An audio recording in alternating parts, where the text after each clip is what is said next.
Live from Malindi, of course, from the Ocean Resort here in Malindi and Spa, given that it is hosting the 4th edition of the Uganda-Kenya Tourism Conference, the 4th of its kind happening here in the country. It is a journey that started in Mombasa. The first one was held in Mombasa, then subsequently held in Diani, then hosted in Kampala, and now it is back in the country in Kenya, of course, hosted this time around in Malindi. And of course, we had the opportunity to speak to some of the dignitaries and the delegates who have arrived to this particular conference. It was confirmed by the ambassador himself, Paul Mukayaba, telling us about how many people who have arrived at this particular conference, over 500 delegates. And behind me, what is happening currently is a discussion on a smart destination. That is the keen focus of this particular panel discussion that is currently happening behind me. Before the main speeches are made by none other than the ambassador. Then we have the High Commissioner of Uganda, as well as the Cabinet Secretary of Tourism, Rebecca Miano. And then also we do have Kilifi Governor Gideon Mungaro, who will be making their way at exactly midday to, of course, give their speech. Now, I want to speak to Dr. Sam here, is one of the delegates who are currently participating in this discussion. Dr. if you could join us here and speak to the millions of Kenyans who are watching you right now. Tell us this particular exercise, what is happening behind you? So we conveyed here as Kenya and Uganda. We're here for the 4th conference, and this particular conference is a culmination of work that has been happening over the last 3 years. The first conference happened here in Mombasa, Pride Inn. The second conference happened in Diani. The third conference last year, we were able to go to Mnyonyo in Kampala, and now the 4th conference happening here in Malindi. It is about us as a region to try and expand our market. It is very evident that there are many shocks that normally happen and would probably affect the tourism industry, especially if you are dealing with the international market. But we are happy that from the relationship that we've been able to build over time with Uganda, we have seen a surge in the number of products and Ugandan tourists who have been visiting Kenya Coast. Diani became very famous as a wedding destination. There has been a lot of interest to try and explore and identify new attractions here in Malindi and Watamu, and you've seen that growing over the years.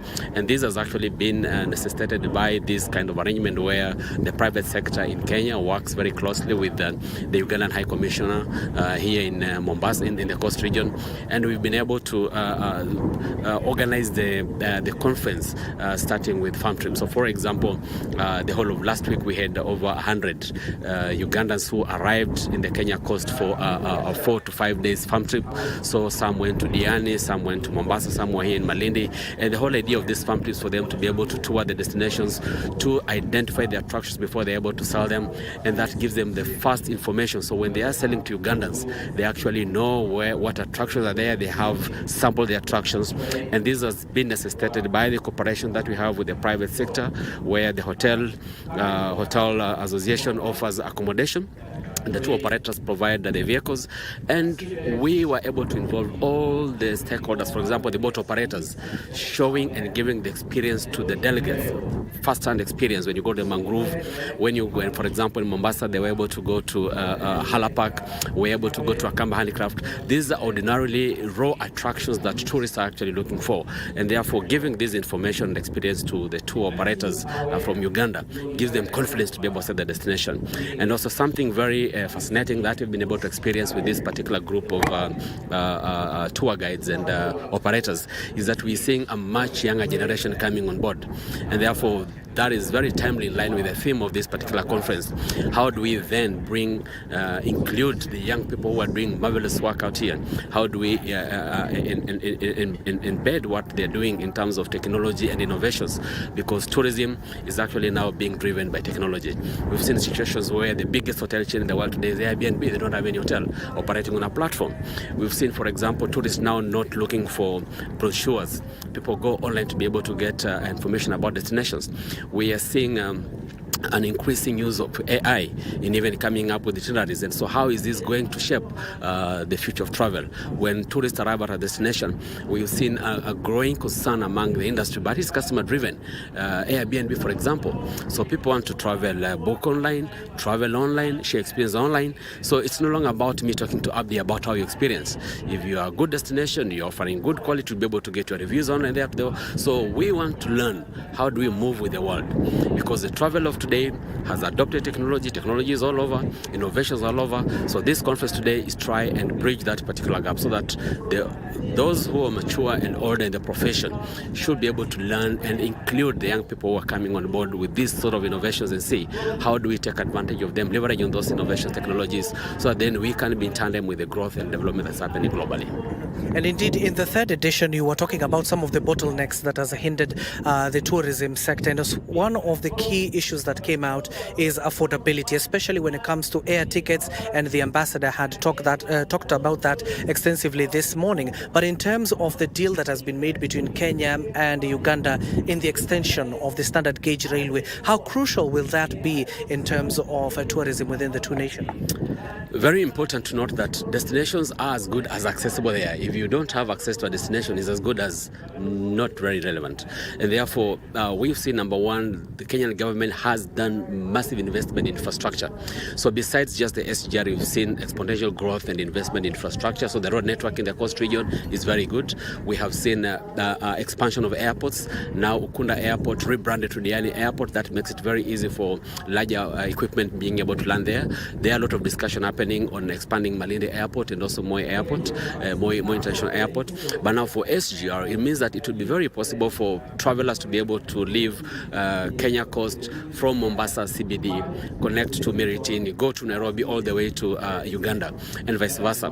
So that will make it very possible for people amongst these countries to be able to travel and visit, and also enhance trade. We've seen, for example, for this particular conference, and last year when we got a chance to go for the farm trip, there are a lot of Kenyans who decided to take the bus just to go to and sample Uganda as a product. So even for this particular conference, we had a significant number of operators who came in through Nairobi and took the SGR.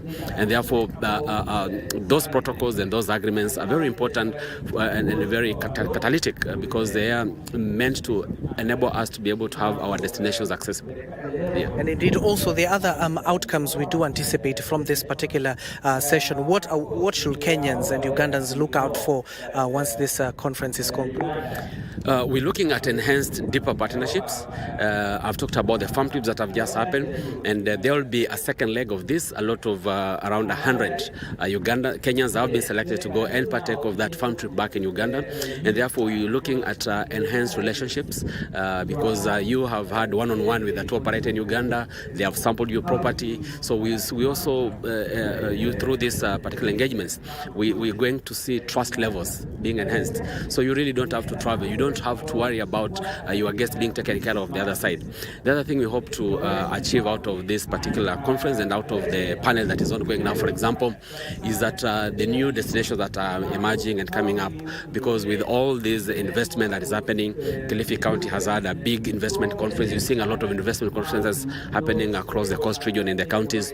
So we are hoping that the investments for the future are actually going to be responsive to the emerging trends, to global trends, and being responsive to what actually the tourist of tomorrow is looking for.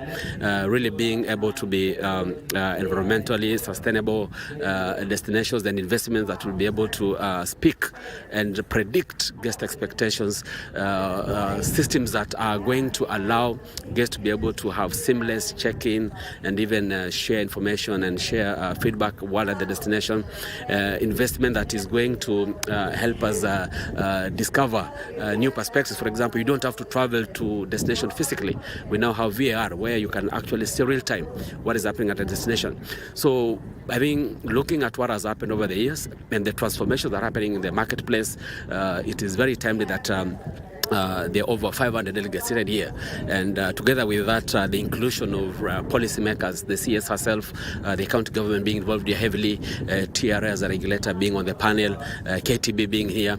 So this discussion will also is likely also to inform future strategies in terms of policy, so that then we can put in place policies that can be able to inform and direct investment. For example, when the Tourism Act was being done in 2010, 2012, we did not have Airbnbs. Now, if you go to the Tourism Act, for example, you don't get a regulation on how to manage Airbnbs. It's like when M-Pesa came. And therefore, from this discussion, then policymakers are able to say, Allah. So it's important that we actually need policies around to be able to have a legislative framework that can then support this sort of technological advancements and emerging issues, so that as we move to the future, then we can actually be ready as a destination to be able to support investments. Maybe finally, before I let you go, the benefits that we are looking at, what are we set to benefit from this partnership between the two nations, and especially the private sectors such as yourself working there?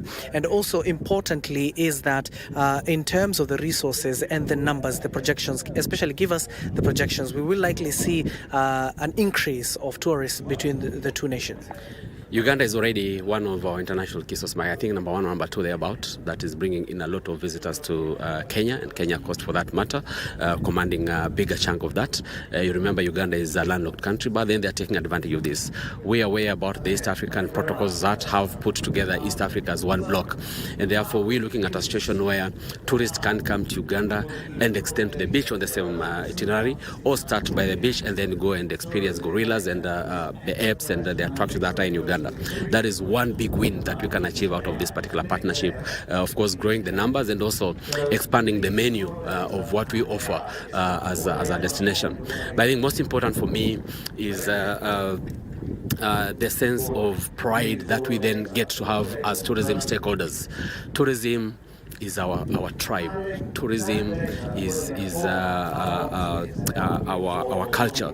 Tourism is something that can actually help us bring integration and remove the animosity that has always been there. For example, you can see this particular time we have a lot of heightened political activity in Tanzania, in Uganda, and even in Kenya as we head to 2027. But see, tourism stakeholders meeting together to discuss tourism and see how we can actually enhance our regional integration and grow business amongst ourselves. It has been argued, and facts are there, that tourism is one of the lowest hanging fruits that can actually help us realize our aspirations and economic aspirations as destinations. And therefore, we're hoping that through these sort of partnerships, we can be able to bring in greater value to the lowest people on the chain, so that it's just not the big investors who are benefiting from tourism, but even the emerging and younger people who are actually coming to this particular space to see how we can actually create wealth out of tourism and thereby empower people. Thank you so much, Dr. And of course, I know you're participating in this particular session. We'll continue to engage more. Thank you so much. That is Dr. Sam, of course, one of the participants here in this particular conference. Remember, this is the 4th Uganda-Kenya Coast Tourism Conference that is currently happening here in Malindi. Of course, earlier on, we had the opportunity to speak to the ambassador, especially who leads the consulate of the Republic of Uganda in Mombasa. That is Mr. Paul, who told us in terms of the partnership and the memorandums of understanding that was signed between President William Ruto and Yoweri Museveni back in July 30th of 2025 will enhance not only tourism but the trade deals between the two nations. Remember that Kenya is relying heavily when it comes to trade on Uganda. Of course, most of the products are taken to that particular country. Also, of more important concern is that the issue of the SGR deal extension that he told us they're banking on heavily, especially to lower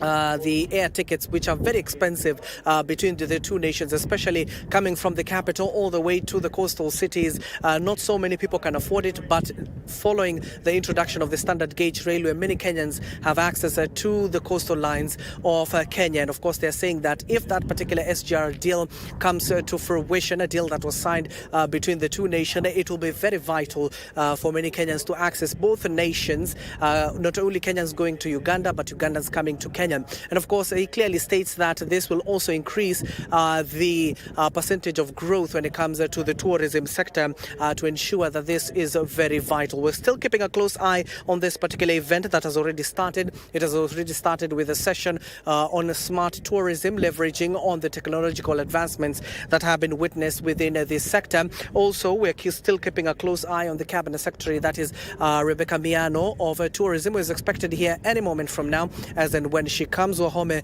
will be coming to you live. But for now, I hand it over to you.